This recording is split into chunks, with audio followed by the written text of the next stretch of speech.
বিসমিল্লাহির রহমানির রহিম। প্রিয় দেশবাসী, আসসালামু আলাইকুম। গণহত্যাকারী হাসিনার পলায়নের মধ্যে দিয়ে 15 বছরের ফ্যাসিবাদী শাসনের অবসানের পথ উন্মুক্ত হয়েছে। তাই দেশে জবাবদিহিমূলক গণতন্ত্র প্রতিষ্ঠার এখনই শ্রেষ্ঠ সময়। লাঞ্ছিত, বঞ্চিত, অধিকারহারা মানুষ একটি স্বাধীন, নিরাপদ এবং মর্যাদাকর জীবনের প্রত্যাশায় উন্মুখ হয়ে রয়েছেন। জনপ্রত্যাশা পূরণের জন্য একটি নিরাপদ এবং মানবিক বাংলাদেশ গড়ার এখনই শ্রেষ্ঠ সময়। ফ্যাসিবাদী শাসনের অবসান ঘটিয়ে দেশের গণতন্ত্র, মানবাধিকার, ভোটের অধিকার প্রতিষ্ঠার জন্য গত 15 বছর ধরে গণতান্ত্রিকামী মানুষ আন্দোলন সংগ্রাম অব্যাহত রেখেছিলেন। আন্দোলন করার সময়, আন্দোলনরত অবস্থায় এই সময় অসংখ্য মানুষ গুম হয়েছেন, অসংখ্য মানুষ হয়েছেন খুন, অপহৃত হয়েছেন বহু মানুষ, অনেকে চিরতরে হয়েছেন পঙ্গু।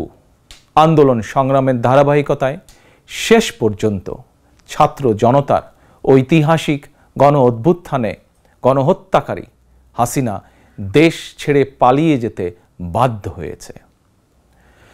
প্রিয় দেশবাসী, ঐতিহাসিক গণ অভ্যুত্থানের সাফল্য ও উদ্দেশ্য নস্যাৎ করে দিতে সুপরিকল্পিতভাবে চলছে ষড়যন্ত্র, এবং এই ষড়যন্ত্রের অংশ হিসাবেই একটি ধর্মীয় জনগোষ্ঠীর উপরে পরিকল্পিত হামলার ছক কষে দেশে একটি অস্থিতিশীলতার সৃষ্টির অপচেষ্টা চালানো হয়েছিল।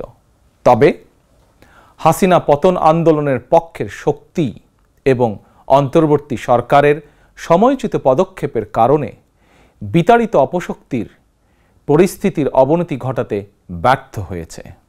কিন্তু তারপরেও তাদের ষড়যন্ত্র থেমে নেই। কিন্তু গণ অভ্যুত্থানে চেতনা ও লক্ষ্য সুসংহত করতে হলে বিতাড়িত গণবিরোধী শক্তিকে আইনের মুখোমুখি করার পাশাপাশি জনগণের রাজনৈতিক এবং অর্থনৈতিক ক্ষমতায়ন অত্যন্ত জরুরি।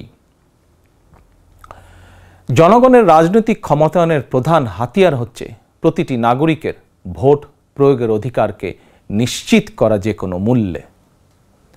প্রিয় দেশবাসী, ক্ষমতার পরিবর্তন মানেই আমার কাছে শুধু রাষ্ট্র ক্ষমতার হাতবোতল নয়। ক্ষমতার পরিবর্তন মানে রাষ্ট্র এবং রাজনীতির গুণগত পরিবর্তন। জনগণের রাজনৈতিক এবং অর্থনৈতিক ক্ষমতায়ন নিশ্চিত করা না গেলে রাষ্ট্র এবং রাজনীতির কাঙ্ক্ষিত গুণগত পরিবর্তন সম্ভব নয়। কাঙ্ক্ষিত রাষ্ট্র সংস্কারে জনগণের আকাঙ্ক্ষা নিশ্চিত করতে হলে অবশ্যই গণতান্ত্রিক বিধি ব্যবস্থাকে টেকসই করতে হলে জনগণের ভোটে জনগণের কাছে জবাবদিহিমূলক সরকার প্রতিষ্ঠা করতেই হবে। বাংলাদেশের পক্ষের শক্তির কাছে, গণতান্ত্রিক শক্তির কাছে আমার বিনীত আহ্বান, আপনারা পরাজিত অপশক্তির পাতা ফাঁদে পা দেবেন না। ছাত্র জনতার গণ অভ্যুত্থানকে চূড়ান্ত সফলতায় নিতে হলে কেউ দখলদারিত্বে লিপ্ত হবেন না, দখলদারিত্বে সহায়তা করবেন না, কেউ দয়া করে দুর্বলের উপর আঘাত হানবেন না, কেউ দয়া করে নিজেদের হাতে আইন তুলে নেবেন না। প্রতিশোধ, প্রতিহিংসা নয়।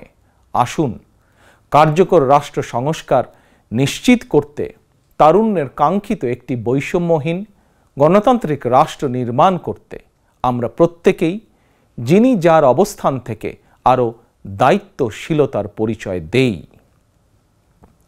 প্রিয় দেশবাসী, ভাই ও বোনেরা, ছাত্র জনতার গণ অভ্যুত্থানে বিশ্ববিদ্যালয়ের ছাত্র শহীদ আবু সাইদ, মাহফুজুর রহমান মুগ্ধ, কলেজ ছাত্র ওয়াসিম আকরাম, মাদ্রাসা ছাত্র আবদুল্লাহ আল মামুন, স্কুল ছাত্র রিফাত হোসেন, 60 বছর বয়সী একজন মা মায়া ইসলাম, 6 বছর বয়সী শিশু রিয়া গোপ, কিশোরী ছাত্রী নাইমা সুলতানা, কুমিল্লার আইনজীবী আবুল কালাম, চুয়াডাঙ্গার রাজমিস্ত্রি উজ্জ্বল হোসেন, নোয়াখালীর দোকান কর্মচারী আসিফ, বরগুনার ওষুধ কোম্পানির সেলসম্যান আল আমিনের মতন বিভিন্ন শ্রেণী পেশার হাজারো মানুষ শহীদ হয়েছেন। অসংখ্য মানুষ দেশের বিভিন্ন হাসপাতালে চিকিৎসাধীন রয়েছেন।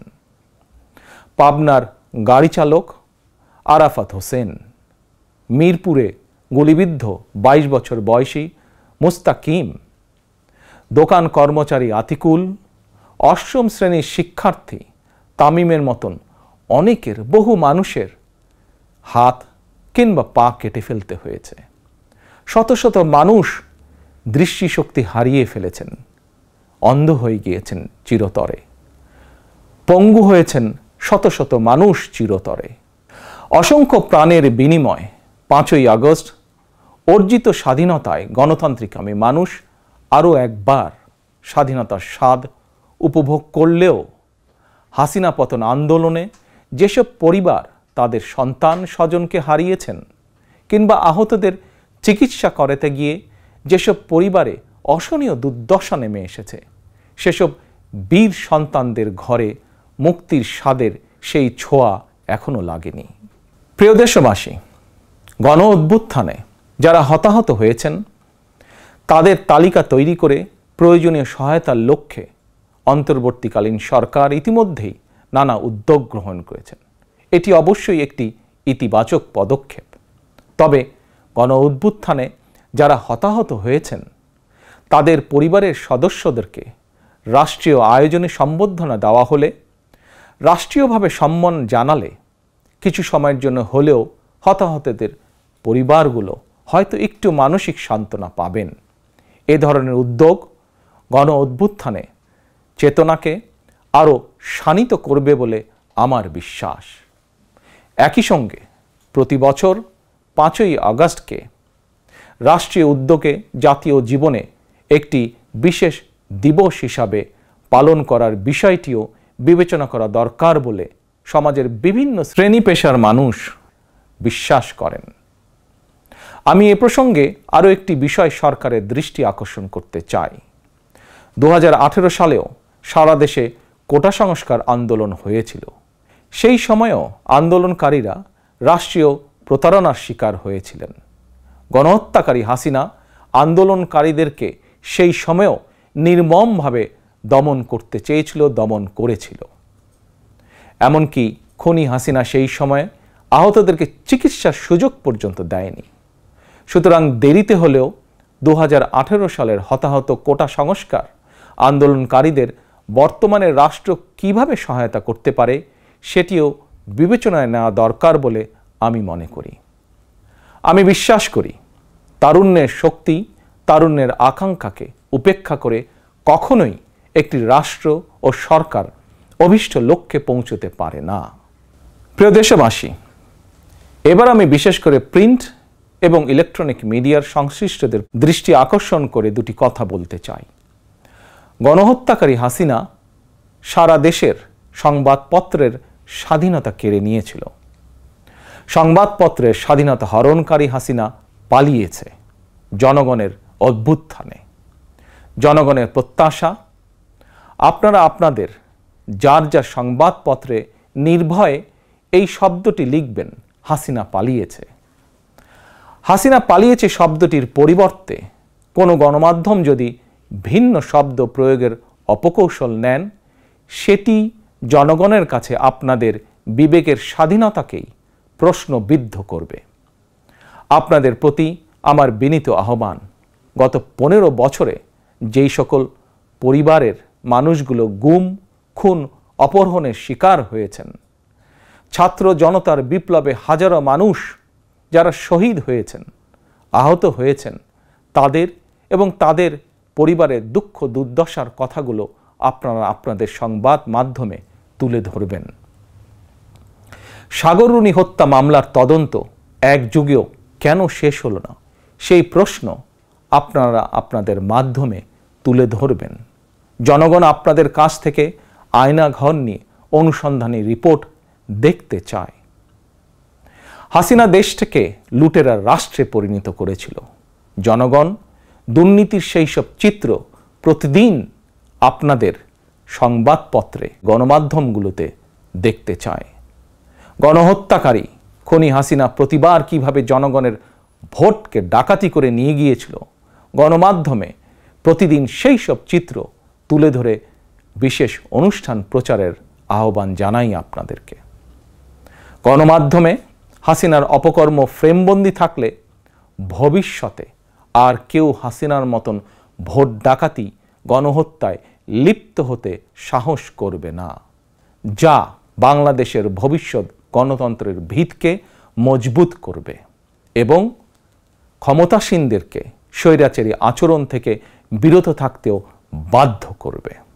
এবার আমি সারা দেশে বিএনপি এবং এর অঙ্গ ও সহযোগী সংগঠনের সর্বস্তরের নেতা, কর্মী, সমর্থক, শুভাকাঙ্ক্ষীদের প্রতি আহ্বান জানিয়ে বলতে চাই, রাষ্ট্র সংস্কারের পথ ধরে অন্তর্বর্তীকালীন সরকার যথাসময়ে জাতীয় নির্বাচনের তারিখ ঘোষণা করবে।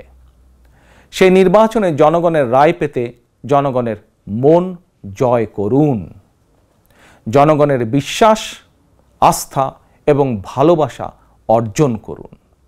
জনগণের সুখে দুঃখে জনগণের সঙ্গে থাকুন, পাশে থাকুন, জনগণকে সঙ্গে রাখুন। ধর্ম, বর্ণ পরিচয়ের কারণে কেউ যাতে অনিরাপদ বোধ না করেন, দায়িত্বশীল এবং জনপ্রিয় দল বিএনপির একজন নেতা, কর্মী, সমর্থক হিসাবে সেটি আপনাদেরকে নিশ্চিত করতে হবে। সেটিকে নিশ্চিত করুন আপনারা। পরিশেষে আমি আরও একটি বিষয় উল্লেখ করতে চাই। গণহত্যাকারী হাসিনা পতনের আন্দোলনে দেশে ছাত্র জনতার পাশাপাশি প্রবাসী বাংলাদেশিরাও বিশেষ অবদান রেখেছেন। দেশে যখন মত প্রকাশের স্বাধীনতা রুদ্ধ করে দেওয়া হয়েছিল, প্রবাসীদের মধ্যে একদল সাহসী মুখ প্রবাস থেকেই জনগণের সামনে হাসিনার দুঃশাসনের ইতিবৃত্ত তুলে ধরে গণ আন্দোলনে সামিল থেকেছেন। প্রবাসে থেকেই হাসিনা পতনের আন্দোলনের সঙ্গে একত্বতা প্রকাশ করতে গিয়ে কোনো প্রবাসী বাংলাদেশিকে প্রবাসে জেল জুলুম সইতে হয়েছে বা এখনো হচ্ছে। প্রবাসীদের অবদানকে কৃতজ্ঞতার সঙ্গে স্মরণ করে আমার আহ্বান, ছাত্র জনতার কাঙ্ক্ষিত একটি বৈষম্যহীন গণতান্ত্রিক বাংলাদেশ নির্মাণে অতীতের মতন ভবিষ্যতেও সংশ্লিষ্ট দেশের আইন মেনে সাধ্য মতন আপনারা আপনাদের যার যার অবস্থান থেকে ভূমিকা অব্যাহত রাখবেন। দেশে প্রবাসে সকলকে ধন্যবাদ জানিয়ে আমার বক্তব্য শেষ করছি। আল্লাহ হাফেজ। বাংলাদেশ জিন্দাবাদ। বাংলাদেশ জাতীয়তাবাদী দল জিন্দাবাদ।